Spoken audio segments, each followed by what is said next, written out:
Hola, ¿qué tal amigos? El día de hoy les traigo el siguiente video en donde les quiero mostrar el sonido que ya me está comenzando a hacer el clutch o embrague. Por si les pasa, este sonido es cuando ya comienza a fallar el collarín, el cual es un componente del mismo. Entonces quiero que escuchen el sonido.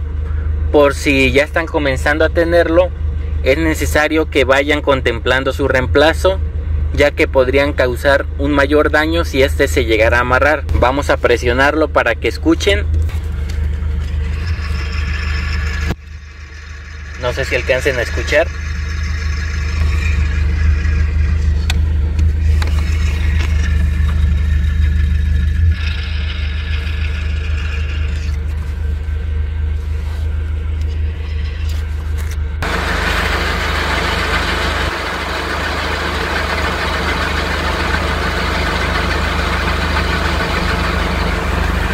Y bueno, si ya comienzan a tener este sonido, lo mejor será cambiar el kit de clutch completo y no solamente el collarín, para que tengamos un mejor funcionamiento. Ahora bien, aquí les quiero mostrar el kit de clutch que compramos de la marca Look. Es un buen clutch, les va a servir bastante bien. Te lo recomiendo, ya sea este de la marca, como les comento, Look, o la marca Valeo, también son muy buenos clutch. Y bueno, los componentes que incluye este kit es el disco de embrague, el plato, el collarín, el centrador y su lubricante. Bueno, a continuación se los quiero mostrar rápidamente para que vean los componentes, pero principalmente quiero aprovechar comentarles que ahorita que ya estoy subiendo este video, ya hice el cambio del kit del embrague y la verdad ha funcionado perfectamente bien. Se siente muy suave el pedal, ya no se batalla en oprimirlo como también tenía la sensación anteriormente. Queda muy suave y los cambios entran sin mayor problema.